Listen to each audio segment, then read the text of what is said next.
tugas aksi nyata calon guru penggerak angkatan 9 di KD Sriuni hari ini Jumat 26 Oktober tahun 2023. Kita mulai dengan susunan acara. Pertama adalah doa, kedua sambutan oleh Ibu Kepala Sekolah, ketiga kegiatan oleh calon guru penggerak yaitu Ibu Nikade Sriuni. Itulah acara yang akan kita ikuti pada hari ini. Karena itu mari kita masuk pada acara yang pertama, yaitu doa pembukaan oleh Ustadz. Kepada Ustadz disilahkan.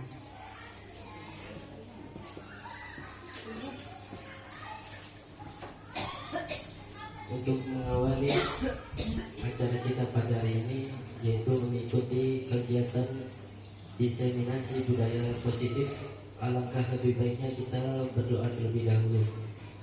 Dan izinkan saya yang beragama muslim untuk memimpin doa pada hari ini. Bismillahirrahmanirrahim. Alhamdulillahirabbil alamin. Arrahmanirrahim. Maliki yaumiddin. Iyyaka na'budu wa iyyaka nasta'in. Ihdinas siratal mustaqim. Siratal ladzina an'amta 'alaihim. Ya, terima kasih untuk Pak Ustadz yang telah membuka kegiatan kita hari ini dengan doa. Kita akan masuk pada acara selanjutnya, yaitu sambutan oleh Ibu Kepala Sekolah SD Impres Buntung, Ibu Sarce Sarah Worotikan SPD. Kepada Ibu disilahkan. Salam sejahtera bagi kita semua.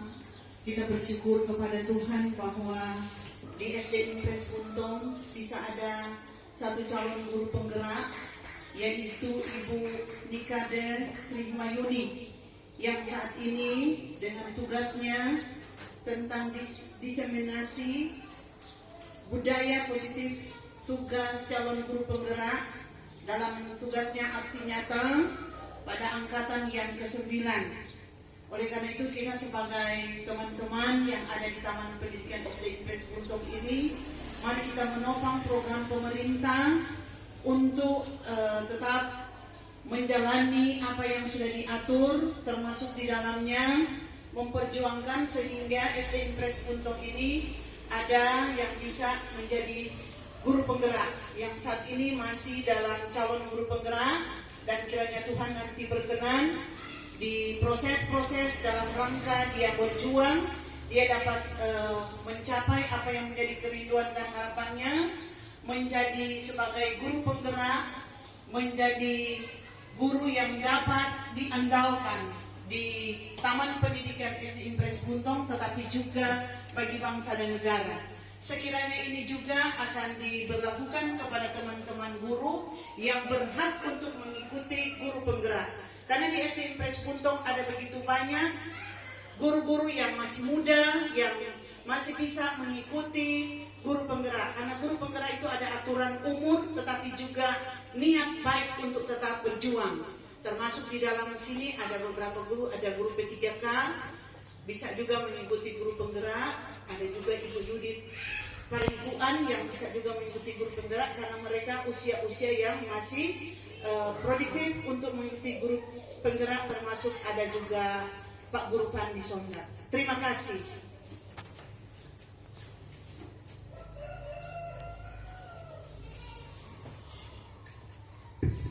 Ya, demikian sambutan oleh Ibu Kepala Sekolah. Karena itu disampaikan terima kasih. Kita akan masuk pada acara selanjutnya, yaitu kegiatan oleh calon guru penggerak. Kami serahkan kepada Ibu Nikade Sriuni. Ya, terima kasih atas kesempatan yang diberikan. Om Swastiastu, Shalom, Assalamualaikum warahmatullahi wabarakatuh. Namo Buddhaya, salam kebajikan. Ya, pertama-tama saya ucapkan terima kasih kepada Ibu Kepala Sekolah, Ibu Sarah Worotikan, atas kesempatan yang telah diberikan Begitu juga teman-teman guru yang sudah menghadiri acara diseminasi budaya positif. Tugas saya aksi nyata calon guru penggerak angkatan 9 dari SD Impres Buntong. Ya, pada kesempatan ini pasti teman-teman semua sudah sering mendengar itu budaya positif. Nah, dari kata budaya positif ini apa yang terlintas di benak Bapak Ibu guru? Boleh Bapak Ibu guru silakan pendapatnya, apa yang terlintas tentang itu budaya positif? Ya, boleh Ibu Lidit, boleh Ibu Lidit. Terima kasih.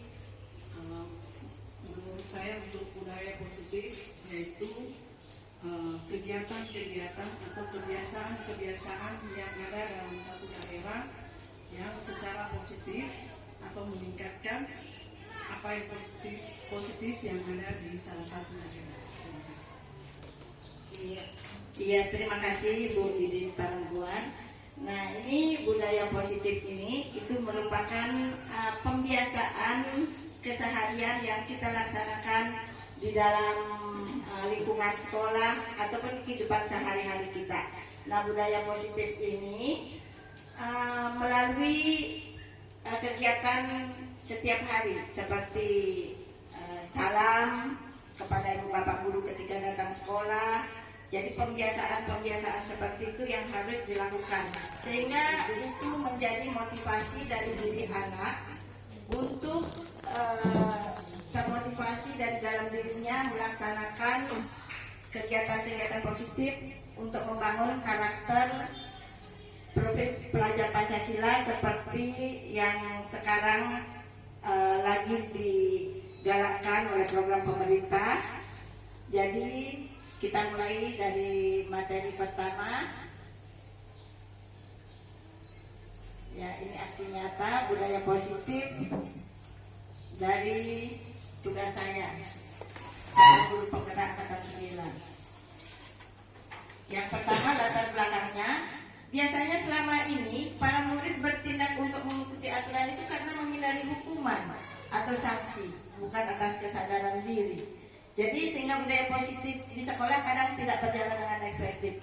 Contoh, setiap hari kita di sekolah sampaikan, anak-anak buang sampah di mana?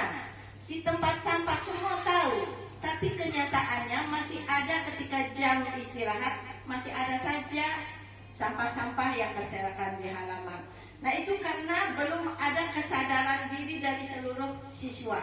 Jadi itu yang kita harus laksanakan. Kita budayakan setiap hari, jangan bosan-bosan mengingatkan siswa agar itu tumbuh kesadaran dari diri sendiri, bukan karena hukuman atau sanksi yang akan diberikan oleh guru, misalnya teguran. Nah, itu jadi budaya-budaya seperti itu yang harus kita biasakan. Kadang ketika anak-anak juga ketemu di jalan, mereka juga akan malah bersembunyi, kadang tidak menegur guru. Nah, budaya positif yang kita akan terus kembangkan di sekolah, 5S, salam, senyum, sopan, santun, ya itu harus dijalankan.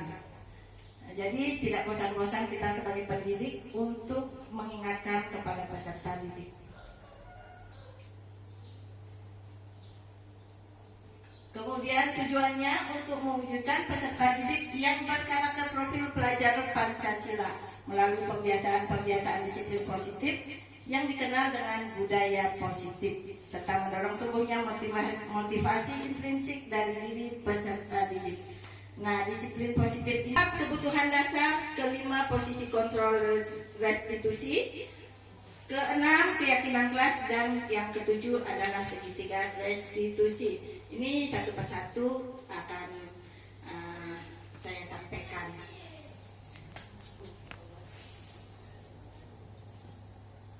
Ya, yang pertama perubahan paradigma belajar. Nah, perubahan paradigma belajar ini bertujuan untuk menghadapi tantangan abad ke-21 yang menekankan pada pengembangan keterampilan abad ke-21 agar terwujud peserta didik yang memiliki karakter profil pelajar Pancasila yaitu yang pertama, beriman dan bertakwa kepada Tuhan Yang Maha Esa dan berakhlak mulia. Yang kedua, berkebinekaan global. Yang ketiga, gotong royong. Keempat, mandiri. Kelima, kreatif. Dan yang keenam, bernalar kritis. Nah, itu karena perubahan dari waktu ke waktu yang harus selalu diikuti kemajuannya. Jadi kurikulum juga harus menyesuaikan dengan kemajuan teknologi, kemajuan zaman. Ya. Nah, untuk mencapai karakter profil pelajar Pancasila, mari kita ice breaking dulu untuk menyanyikan lagu Profil Pelajar Pancasila.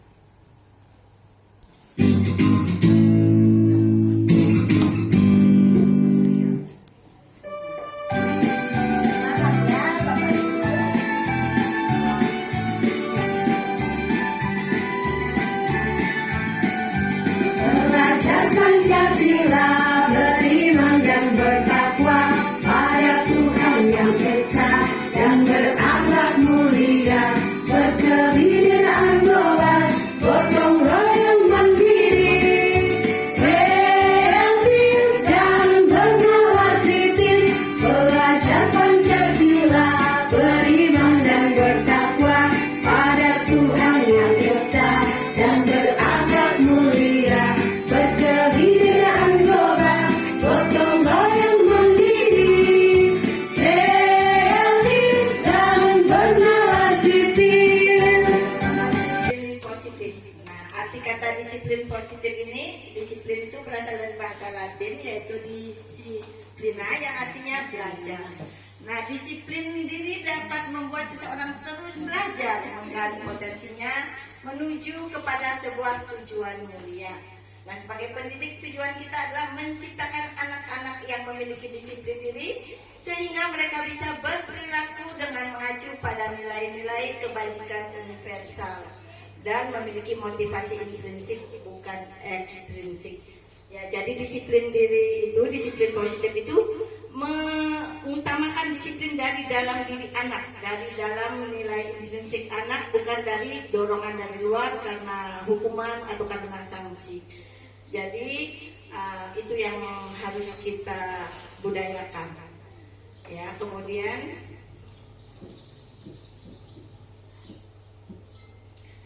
disiplin positif ini, tujuan mulia dari penerapan disiplin positif adalah agar terbentuknya murid-murid yang berkarakter, berdisiplin, santun, jujur, peduli, bertanggung jawab dan merupakan pembelajar sepanjang hayat sesuai dengan standar kompetensi lulusan yang diharapkan. Yang ketiga, motivasi perilaku manusia. Itu ada 3 motivasi perilaku manusia. Yang pertama, untuk menghindari ketidaknyamanan atau hukuman. Jadi kadang motivasi anak itu lantaran cuma menghindari hukuman. Mereka takut dihukum, jadi mereka lakukan, bukan karena dari dalam dirinya. Yang kedua, untuk mendapatkan imbalan atau penghargaan dari orang lain. Dan yang ketiga, untuk menjadi orang yang mereka inginkan dan menghargai diri sendiri dengan nilai-nilai yang mereka percaya.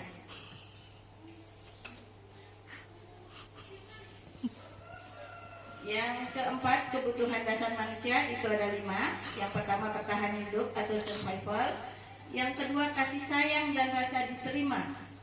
Ya, yang ketiga, penguasaan atau power.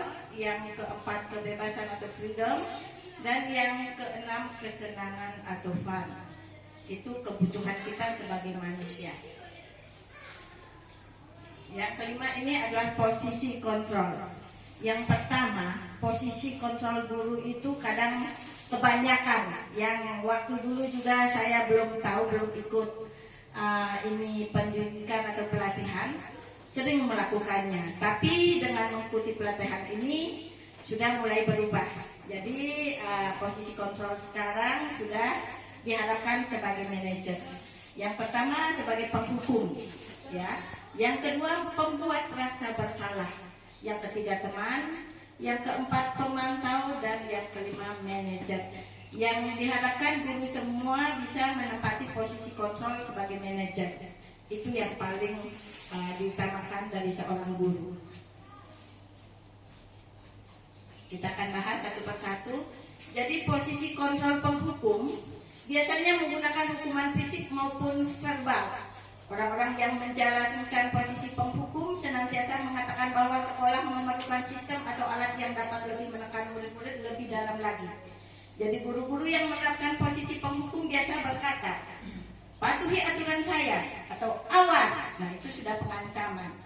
Kemudian kamu selalu saja salah, selalu. Nah, pasti selalu yang terakhir selesai. Jadi kadang memang itu yang sering mungkin didengar, guru sering menjadi penghukum, tapi paradigma itu mesti dirubah. Jadi sekarang guru harus merubah menjadi posisi kontrol yang lebih baik. Ya, guru itu kalau di posisi penghukum, guru seperti ini senantiasa percaya hanya ada satu cara agar pembelajaran bisa berhasil, yaitu caranya guru. Menurut guru, caranya dia yang benar. Nah, itu posisi kontrol yang memang paling rendah. Biasanya itu yang banyak ditemui mungkin pendidikan zaman-zaman dulu. Diharapkan sekarang pendidikan sudah berubah, kita bisa menuntun siswa kita menjadi manusia yang berprofil belajar Pancasila. Kemudian posisi kontrol yang kedua, pembuat rasa bersalah. Nah, pada posisi ini biasanya guru akan bersuara lebih lembut. Nah, pembuat rasa bersalah akan menggunakan keheningan yang membuat orang lain merasa tidak nyaman, bersalah atau rendah diri. Kata-kata yang keluar dengan lembut akan seperti ini biasanya. Ibu sangat kecewa sekali dengan kamu. Nah, berapa kali Bapak harus memberitahu kamu ya? Nah, gimana coba kalau orang tua kamu tahu kamu berbuat begini? Nah, di posisi ini murid akan memiliki penilaian diri yang buruk tentang diri mereka. Yang murid merasa tidak berharga dan telah mengecewakan orang-orang yang disayangi. Jadi ini posisi kontrol, pembuat rasa bersalah. Kemudian yang posisi kontrol yang ketiga, guru tidak akan menyakiti murid, namun tetap berupaya mengontrol murid melalui persuasi ya. Posisi teman pada guru bisa negatif atau positif. Posisi di sini berupa hubungan baik yang terjalin antara guru dan murid. Guru di posisi teman menggunakan hubungan baik dan perilaku orang-orang yang kita awasi. Jadi pada posisi pemantau ini pertanyaan yang biasanya diajukan adalah peraturannya apa? Apa yang telah kamu lakukan? Sanksi atau konsekuensinya apa? Nah, seorang pemantau sangat mengandalkan perhitungan catatan data yang dapat digunakan sebagai bukti atas perilaku seseorang.